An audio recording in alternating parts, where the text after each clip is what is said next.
Bonjour, ici Eva Carter. La mère d'Ada espérait que les chiffres guériraient sa fille de la folie de son père, mais elle ne se doutait pas que ce mélange de logique et de passion allait changer le monde. Avant de découvrir la vengeance secrète qu'Annabella réservait à son ex-mari, aimez cette vidéo et abonnez-vous à la chaîne. Ici, nous explorons l'histoire à travers le prisme des destins humains. Notre récit commence au XIXe siècle, lors de la rencontre de deux forces opposées. D'un côté, Anne Isabella Milbank, que Lord Byron surnommait lui-même la princesse des parallélogrammes pour son amour des mathématiques, inhabituel pour une femme de l'époque. Elle était cultivée, pieuse et très rationnelle.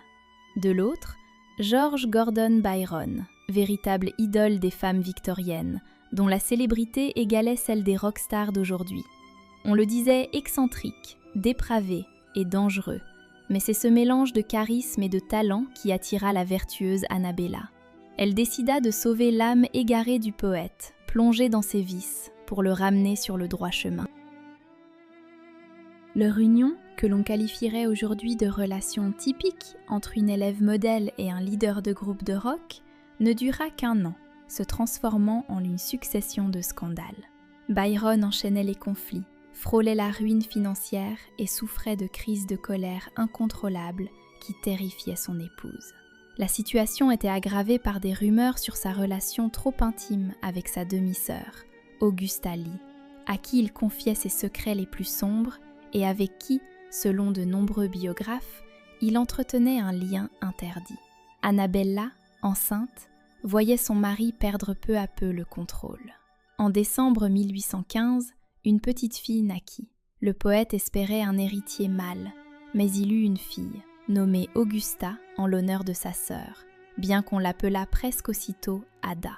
Quelques semaines seulement après la naissance, le poète suggéra à sa femme de retourner chez ses parents avec l'enfant, tandis qu'il quittait précipitamment le pays. Il partit pour la France et ne revit jamais ni sa femme, ni sa seule fille légitime, jusqu'à la fin de ses jours. Seule avec son nouveau-né, Annabella Milbank se fixa pour objectif d'élever Ada de la manière la plus rationnelle possible. Elle voyait dans l'imagination enfantine une force dangereuse et destructrice, héritée de ce père indigne. Pour étouffer tout don poétique, la mère entoura la fillette de chiffres et de problèmes logiques rigoureux, croyant que les mathématiques serviraient de bouclier contre l'instabilité émotionnelle. Au XIXe siècle, l'éducation des femmes était très limitée, mais une exception fut faite pour Ada concernant les sciences exactes. Cependant, le fruit défendu est toujours le plus tentant, et la jeune héroïne trouva un moyen de concilier la rationalité imposée avec sa soif innée de créativité. Au lieu d'écrire des vers, elle commença à analyser le monde avec un regard d'ingénieur, cherchant des explications scientifiques aux fantasmes les plus audacieux de son époque, jugés inadmissibles par son entourage. Dès l'âge de 12 ans, Ada créa son premier traité scientifique intitulé Flyology, l'art de voler. Elle n'aborda pas cette tâche comme une rêveuse, mais comme une véritable scientifique, étudiant l'anatomie des ailes d'oiseaux et analysant comment ils se maintenaient dans les airs. La jeune fille explora divers matériaux naturels pour concevoir des ailes artificielles, espérant que l'homme puisse s'élever dans le ciel. Ce désir de s'envoler reflétait son besoin intérieur de briser les chaînes des préjugés sociaux et de l'éducation stricte de sa mère. Ada rêvait de dépasser les limites imposées aux femmes par les hommes de son temps. Mais la rigueur mathématique pouvait-elle vraiment faire taire la voix du sang et l'esprit rebelle de son père? Bientôt, la jeune Ada allait montrer son vrai caractère en tentant une fuite qui faillit détruire sa réputation avant même son entrée dans le monde. En 1833, la jeune Ada Lovelace se retrouve impliquée dans un incident qui manque de ruiner sa réputation. Éprise de son précepteur, William Turner, elle tente de quitter le domicile familial, mais les deux jeunes gens sont rapidement rattrapés. Sa mère, Lady Byron, redouble alors d'efforts pour que l'affaire reste ignorée de la haute société londonienne. Peu après, lors de son entrée officielle dans le monde, Ada fascine ses contemporains par son intelligence, mais aussi par sa ressemblance frappante avec son père. John Hobhouse, un ami proche de Lord Byron, note dans son journal que les traits de la jeune femme, en particulier la forme de sa bouche, lui rappellent sans cesse le poète disparu. De son côté, Ada cherche à cette époque à s'éloigner de l'entourage paternel, éprouvant pour le passé de son père et ses anciennes connaissances un sentiment complexe, parfois proche de l'hostilité.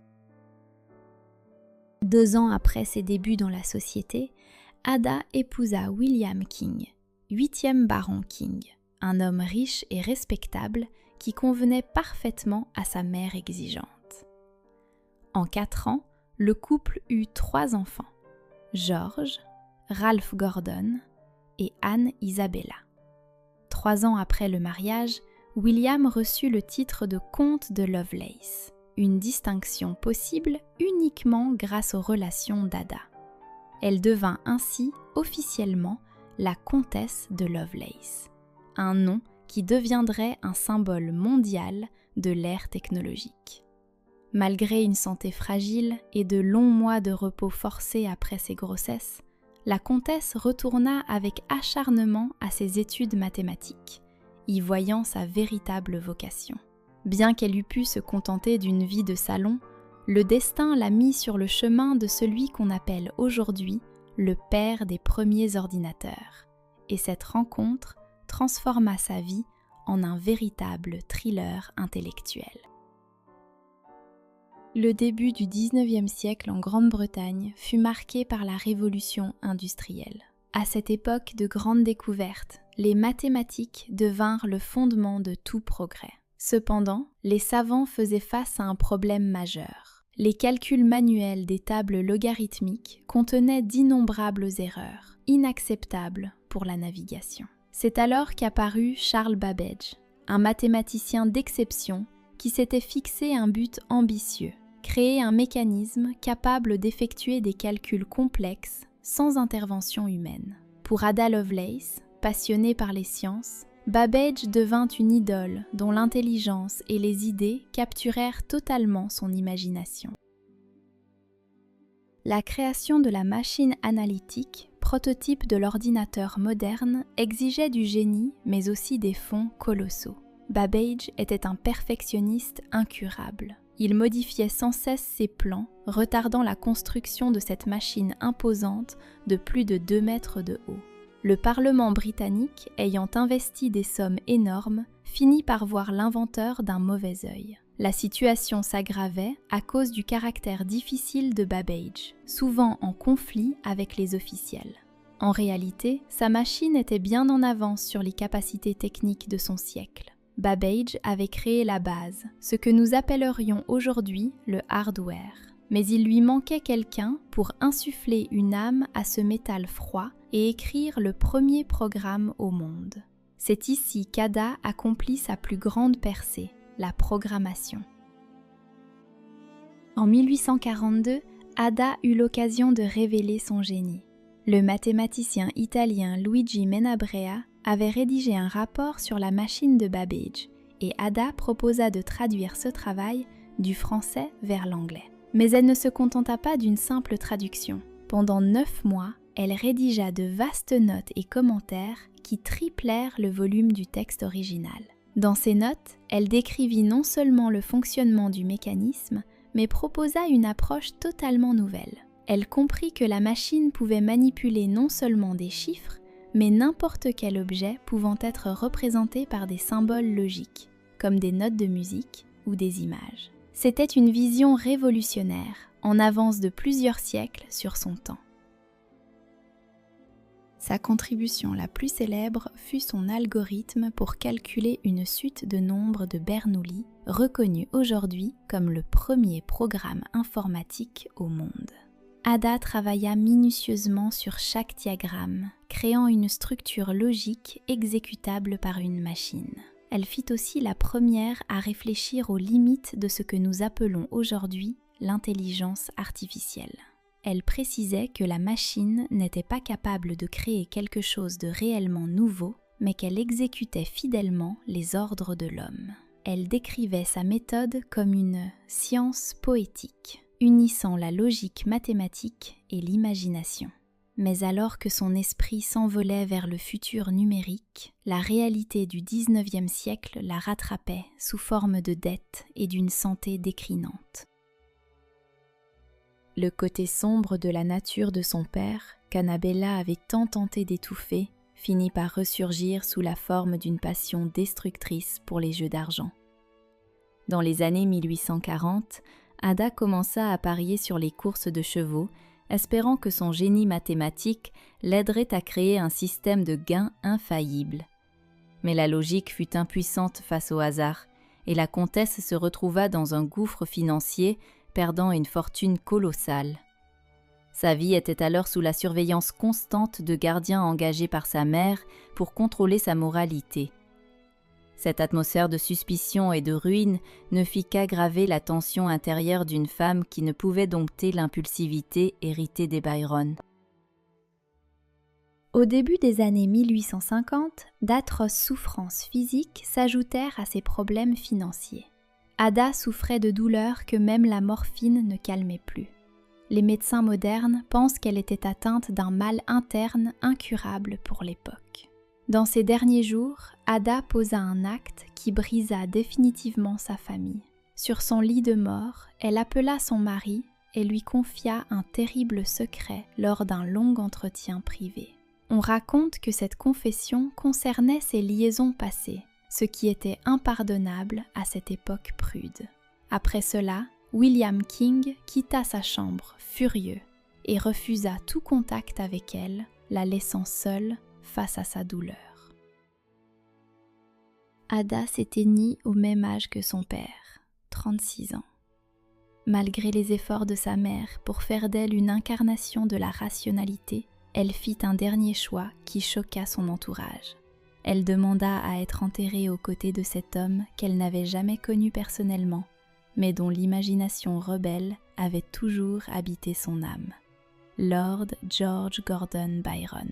Cette décision fut son dernier manifeste, la réconciliation finale de ces deux moitiés, l'esprit analytique froid et le cœur poétique passionné. C'est sans doute cette unité des contraires qui lui a permis de voir si loin dans le futur, laissant un héritage qui est aujourd'hui au cœur de chaque appareil électronique sur la planète. Les travaux d'Ada Lovelace et de Charles Babbage ne furent pas vains, même si leur projet ne fut pas achevé de leur vivant. Des décennies plus tard, des experts en informatique ont étudié ces notes et sont arrivés à une conclusion frappante. Son algorithme était presque parfait. On n'y trouva qu'une seule petite coquille, probablement due à l'imprimeur. Cela prouve la profondeur incroyable de sa compréhension de la programmation bien avant que le mot n'existe. À la fin des années 70, le département de la défense des États-Unis a officiellement nommé un nouveau langage de programmation, Ada, en hommage à son immense contribution. Elle est entrée dans l'histoire comme la première programmeuse au monde, la magicienne des nombres, dont la vision a devancé la technologie de 150 ans. L'héritage de la comtesse Lovelace prouve que la logique pure, sans imagination, est souvent impuissante face aux grandes découvertes. Elle a su trouver un équilibre entre la précision mathématique et l'énergie créatrice. C'est cette alliance rare qui lui a permis de voir dans des rouages froids, non pas une simple calculatrice, mais un outil universel capable de créer de la musique ou de l'art. L'histoire d'Ada Lovelace nous rappelle qu'il ne faut jamais avoir peur de mélanger l'inconciliable, car c'est à la jonction de différents mondes que naissent les grandes vérités. Si vous avez aimé cette histoire passionnante, regardez mes 2 autres vidéos qui s'affichent à l'écran. C'était Eva Carter, à bientôt pour de nouvelles enquêtes.